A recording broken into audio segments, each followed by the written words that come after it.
Hello, this is Ken Gaddney with IndieSider, the show where I play indie games then interview the developers. This week I'm playing Shelter 2 by Might and Delight. This game is of course the sequel to Shelter, where you play as a badger raising a family.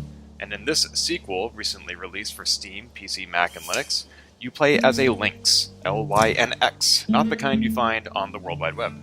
I'm going to be starting a new family here. I was playing briefly before, but I want to show you the game from the beginning.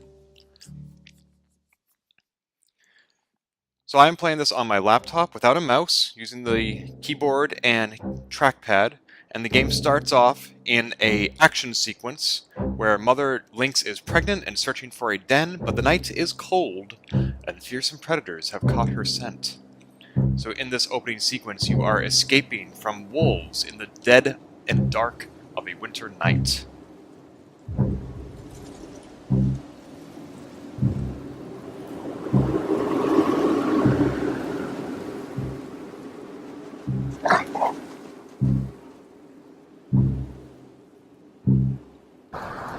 So you can see it's a very polygonal display of the graphics.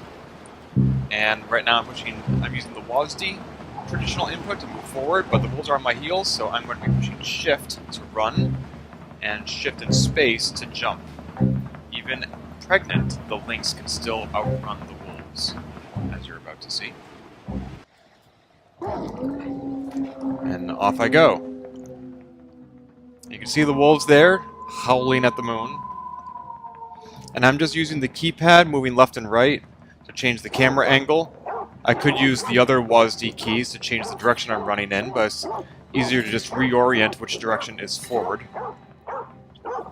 You may have seen some other critters skittering across the floor in front of me. Those will come into play later in the game, not at this early point though. Now, the Lynx is not actually on fire. There just happens to be a circle of light around her to show which way to go.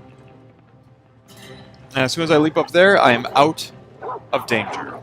The wolves cannot follow at this higher altitude. And at this point, the game is playing itself. The Lynx is slowly, sluggishly moving forward, leaving footprints in the snow,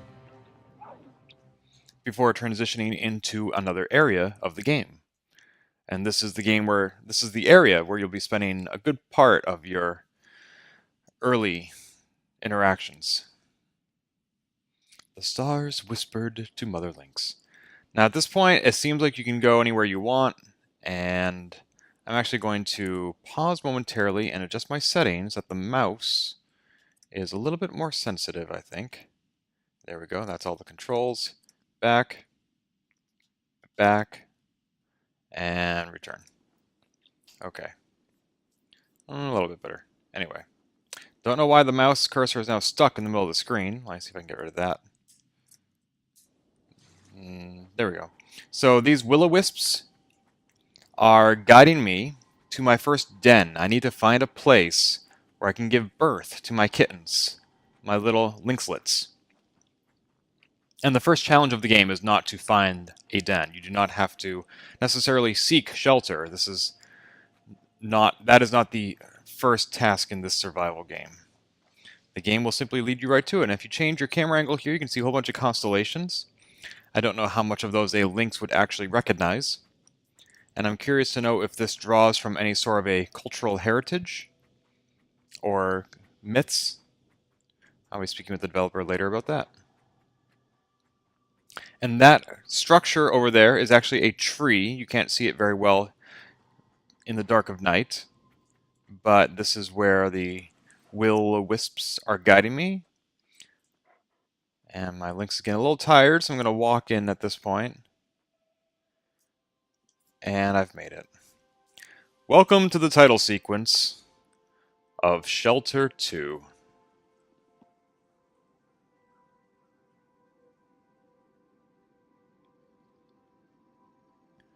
So I'm just going to show you a little bit of the gameplay footage that occurs once the main core of the game begins.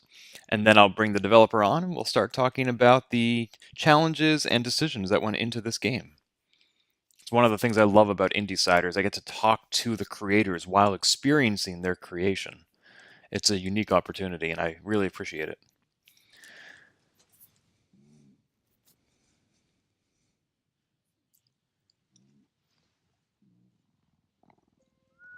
And then there were 2, 3, 4 little Lynxlets. What's really cool is I'm playing on my laptop, so my hands are right near the speaker, so I can actually feel their purring right now. It's like I'm actually petting a real cat. Aw, 4 little guys. All with polygons shaped like mom. Now this is actually a really challenging part of the game right here, because this is the point where Shelter 2 asks you to name your little guys. And you're going to get so connected to them and so attached. Let's see, I'm going to go with Samus, Pixel, River, and Ori. See if you can figure out where each of these came from. Can't rename Mom. Mom is Inna. Now, as you play the game, the Lynxlets will grow up, and you can actually have a family tree, and if your mama dies, oh my gosh, that sounds awful. I feel like I just watched Bambi. But should that happen, then you can actually continue the game as one of your children, which is pretty cool. So at this point in the game, the Lynxlets are staying inside where it's nice and warm in this cold winter tundra. Not a tundra, but still. Seems rather barren at first. That will change. And Mama's going to go out and do what she needs to do. So let's see, I can move my camera as before. And this circle in the lower left corner is actually my health meter, or my stamina meter. And if I push the mouse, I sort of scream a little bit, or howl. And that's the way the kittens know where I am. That's the proper term, kittens, not Lynxlets. So they need to be fed, and they're not leaving home. They're too little to leave home. So I'm going to go find something I can feed them. Now, there's not going to be much at this time of year, but I see something. I see something. Oh, where'd it go? Darn. I lost track of that rabbit. There's another one, though. Don't think it's the same one. Ooh, 3 of them. The dark one is going to be... Ooh! Ran right into the white one. So now I got it right there in my mouth. Walking all around with my dead rabbit, which I feel highly conflicted about, being a fan of the movie Watership Down and the book by Richard Adams, having been to the actual venues in the UK. Now, I can never remember exactly where my den is. Do I have to go up? Oh, no, it's right here. So I'm just going to drop this right here, push my mouse, and they're going to chomp away bloodily until nothing is left. And then I can pick up the skull as a collectible. I have 1 rabbit skull. Not entirely sure what these are for. That's done by pushing C for collectibles, and I can also push M for memories. And I haven't quite determined the value of this either yet. Those are probably cutscenes. But you can see that now winter is fading, and spring is coming to the land, which will make it easier to find rabbits, because there will be more rabbits out in the spring than there are in the winter.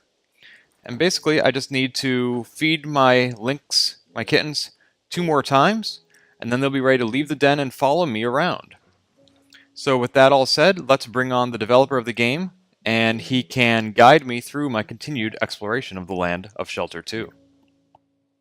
Today I'm speaking with Mr. Anders Westin, the CEO of Might and Delight, producers of Shelter 2. Hello, sir. Hello there, how are you? Fine, thank you. How are you? I'm good, thanks. Great. I'm fairly new to the indie scene. Unfortunately, I didn't have the opportunity to play the original Shelter, but I've been enjoying Shelter 2. I understand the first game featured a badger as the main character. Now, of course, this time I'm playing as the Lynx. What made you decide to go from the badger specifically to the lynx of all the creatures in the animal kingdom? That was a, a long process now of conversations between me and the art director of the company, Jacob. But we had little, like small elements of hunt in Shelter One, and we thought that was fun. So we wanted to do a predator, but we didn't want a predator that was sort of top of the food chain. Lynx felt like a very capable predator, but still it has enemies. The only enemies I've encountered so far in Shelter 2 are the wolves. Are there other dangers I need to be watching out for?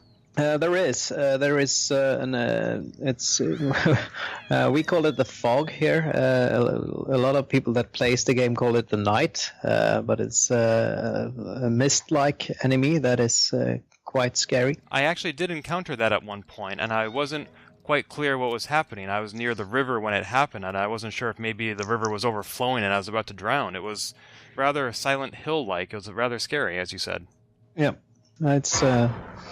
You can see it when it comes at you because it's like a wall of darkness that approaches you, and if you go in the other direction, you're fine. But if you're sort of engulfed in it, then you better stay still. So between this enemy of the mist and also near the beginning of the game, as you pan the camera up into the sky, you can see various constellations. There seems to be a certain ethereal quality to certain aspects of the game. Is it drawing on any particular cultural heritages or myths, like, for example, the game Never Alone did?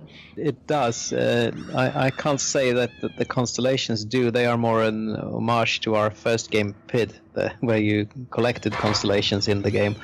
But if you look at the patterns in the textures, they are actually Russian knitting patterns that are sort of slammed up on the textures in the game. I noticed that the game has a very patchwork quality to it, where I can walk through certain environments like the bushes and the trees, but even as I'm walking around them or through them, it seems to be alive, the way it's ebbing and flowing, like the whole world is alive. Well, thank you. Yeah. What made you decide to go with that particular art style? Is this how you think Lynx see the world? No, I mean we had the. I mean, if you play the original Shelter, the art style is pretty much the same. Obviously, we've done alterations between like the first game and the second game, but art style for us is almost always a framework because we're a very small studio. So we thought it was. I mean, we could do a photorealistic forest, but it will be a very small forest because we don't have like the graphical manpower to do that. So it was more interesting to do an abstraction of a forest, and that's how this art style came alive. And as a result of it being a larger forest, I've had the opportunity to explore more of it in this open world style. It reminded me a little bit of the book Watership Down, with the rabbits just searching for a den or a warren. Have you read that book or seen that movie? I must admit that I haven't. No worries. I do recommend it, though. No, I will look at it. Well, what was the name of it? Watership Down by Richard Adams. Okay, I will check it out. So this game, as you said, it has a large world, and that's something that's also new to Shelter 2, and because, as I understand, Shelter 1 was more of a linear experience, and this one is more of an open world? Yeah, I mean, Shelter 1 was pretty much on rails. How did you populate this new open world to make sure that there was enough for people to see and do and to keep their attention? Were you concerned that they would just sort of wander and get lost? I mean, it's pretty all right to wander and get lost in Shelter. It doesn't really have a purpose. You never have to be in a specific place in the game. It's more you follow the food, I guess. And the food is mainly rabbits.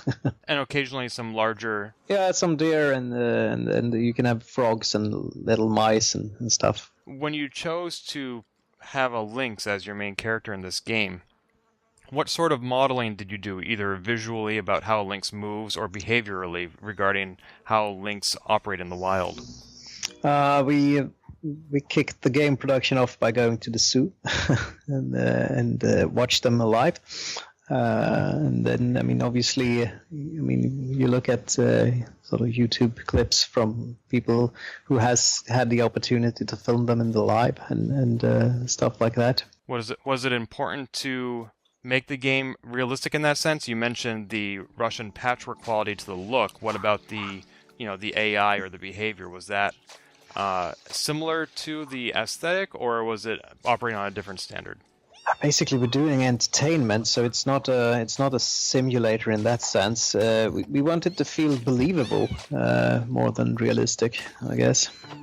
Oh, that's an interesting distinction. Believable versus realistic. I like that.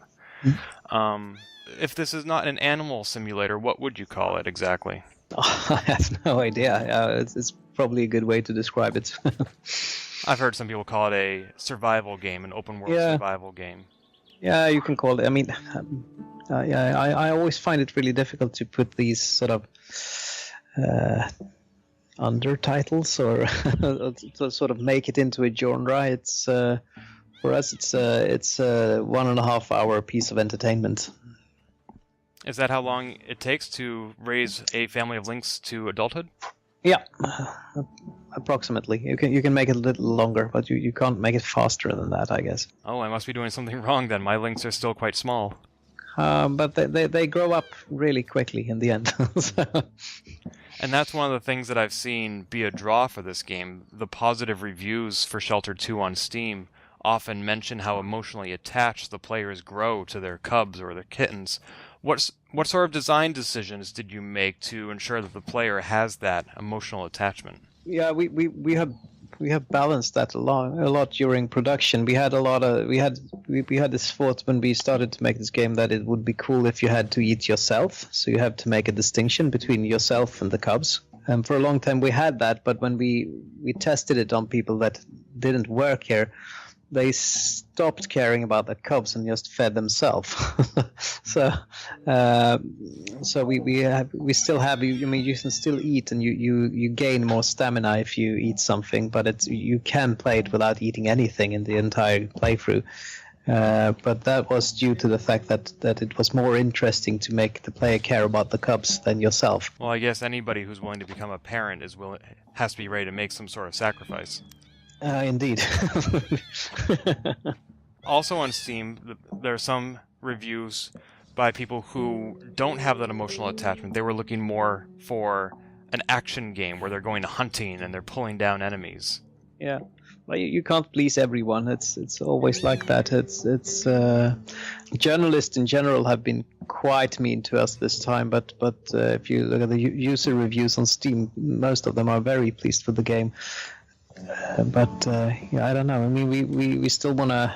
I mean, we wanted the hunt to be fun, but it's not the key element of the game. The key element is to raise your kids. Yeah, that is a distinction I too have noticed. The difference between user reviews and journalistic reviews. It's quite apparent by comparing Steam and Metacritic that players are enjoying this game and so-called professionals may not be, which is odd in my opinion.